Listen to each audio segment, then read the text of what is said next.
Bonjour et bienvenue. Merci à tous qui visionnaient ce culte aujourd'hui, au nom de la communauté du Christ. Elle offre un moment de prière, de chant et de partage. Que l'amour du Christ transforme soit connu dans et à travers nos vies. Unissons-nous, laissons l'Esprit nous guider, au nom de Jésus-Christ notre Sauveur. Amen.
Dieu nous rappelle que nous sommes une communauté accueillant tous les étrangers dans nos congrégations. Inviter les gens au Christ est la mission d'évangélisation du Christ. Nous sommes prêts à partager la paix du Christ avec ceux qui sont dans l'attente d'entendre les paroles rédemptrices de l'Évangile.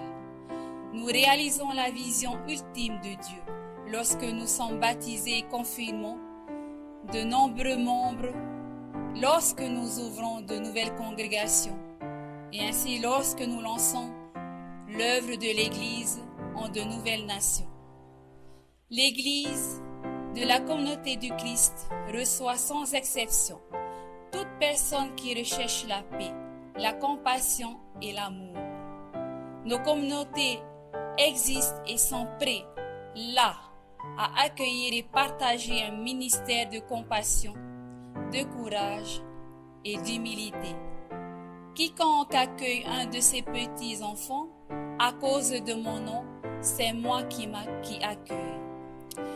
Et quiconque m'accueille, ce n'est pas moi qui l'accueille, mais celui qui m'a envoyé.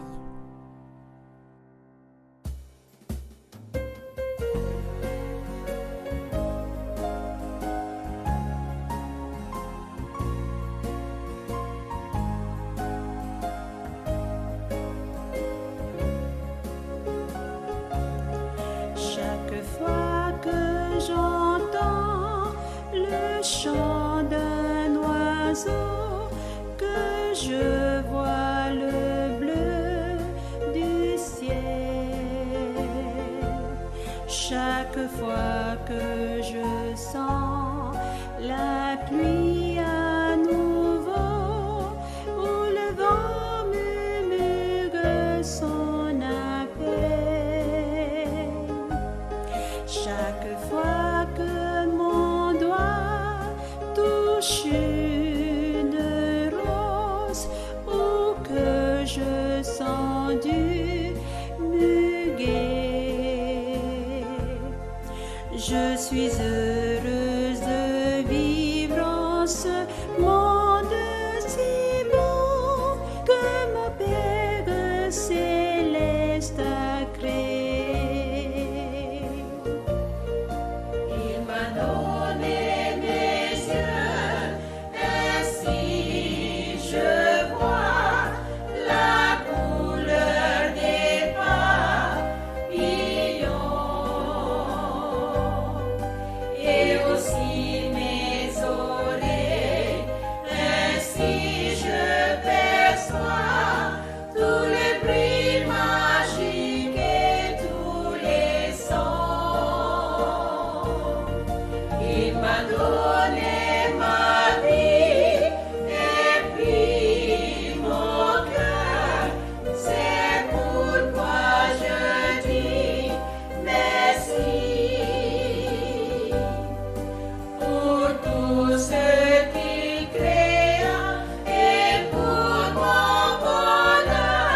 grâce et la générosité de Dieu sont révélées dans ce passage comme source de vie pour toutes les personnes impliquées. Le passage commence par la générosité, peu commune d'Abraham envers les 3 visiteurs. Nous comprenons les visiteurs comme personnifiant Dieu. Cependant, Abraham accueille les invités dignement sans connaître leur statut ou nature. Abraham demande à son foyer de leur laver les pieds et les invite à se rafraîchir et à se défendre. Sarah prépare volontiers des collations et un festin.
Tātou tei ora, te roto I te putahapir a wharu e te mau whawhaura.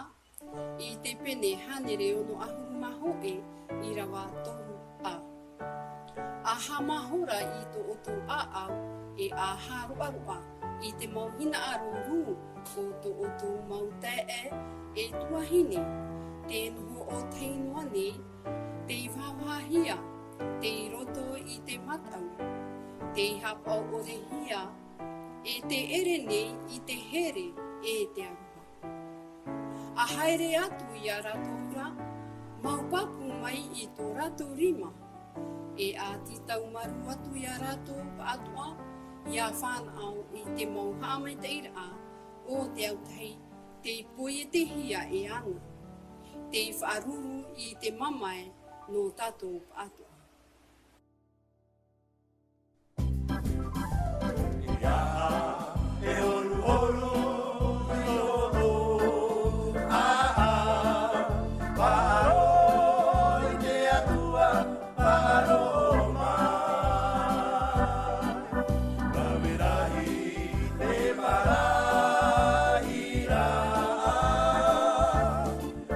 Te faré otro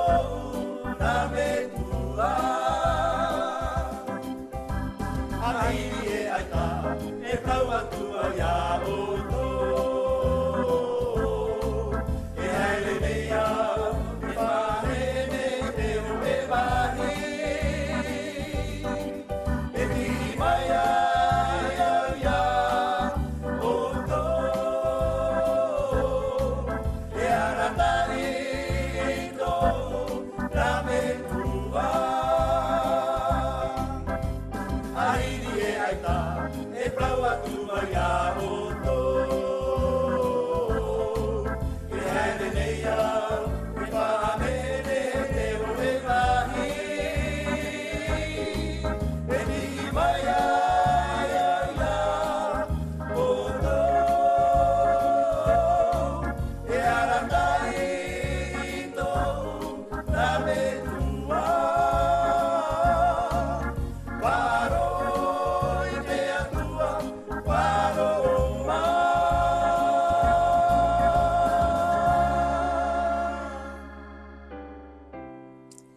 Frères et sœurs en Christ, recevez les salutations de la communauté du Christ. Aujourd'hui, m'incombe le plaisir de partager avec vous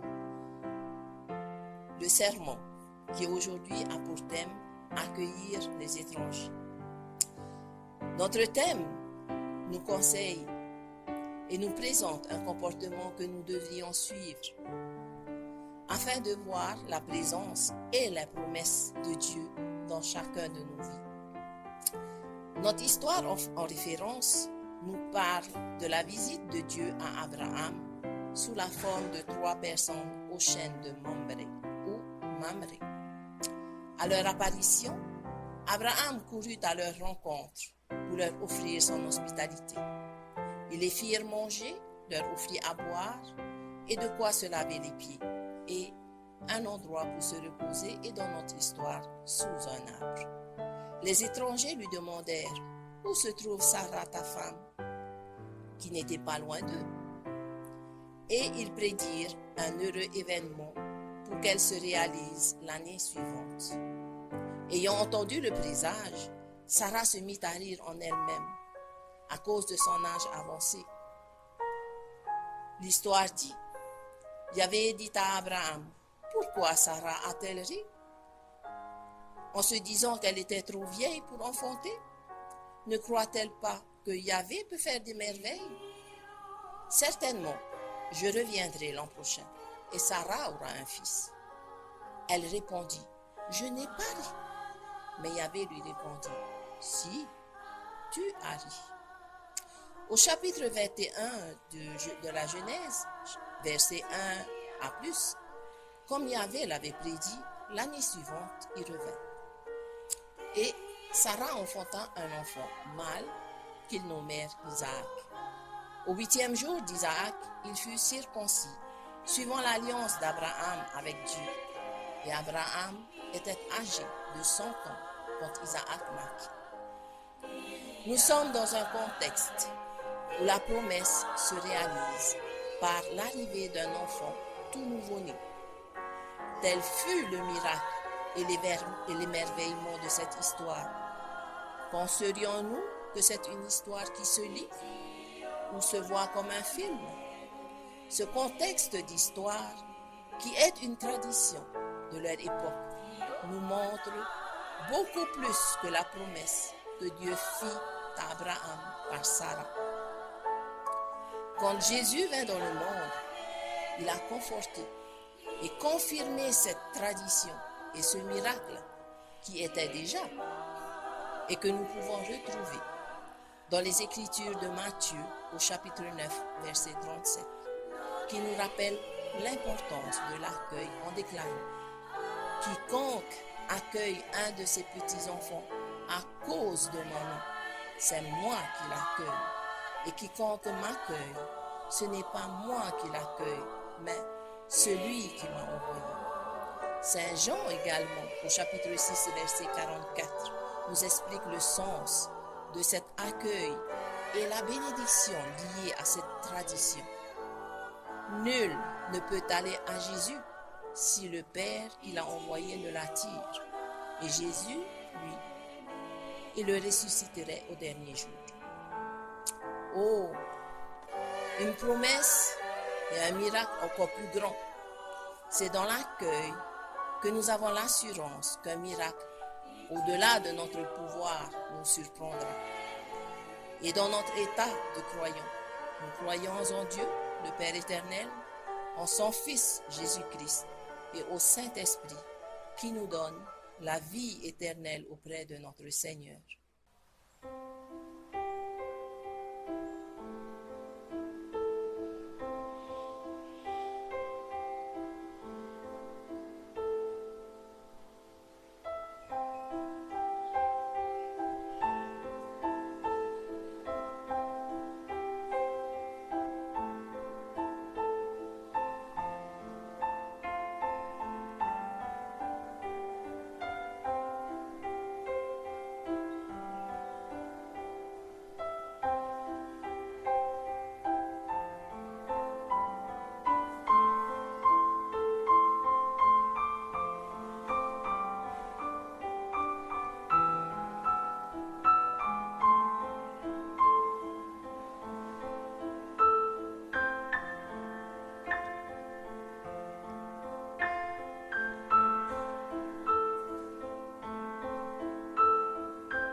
Chers frères et sœurs en Christ, notre thème nous montre un visage de l'accueil qui nous semble au-delà de notre vision de notre société d'aujourd'hui. Vous me direz, accueillir un étranger, ce n'est pas trop dans la vision d'une société remplie d'étranges mœurs, par mesure de sécurité, par crainte, par ignorance ou par orgueil. Or, chrétiens que nous sommes, nous avons lu, nous avons entendu et nous avons été enseignés que l'amour de notre prochain nous rapproche de l'amour et du royaume de Dieu. Et si comme Abraham, nous avions le même regard et avions remarqué dans l'étranger rencontré l'image de notre Seigneur, nous recevrons également la promesse d'une bénédiction divine. Puisse le Seigneur nous bénir dans son immense amour et nous rappelle sans cesse que nous sommes chers à son cœur. Amen.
My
et à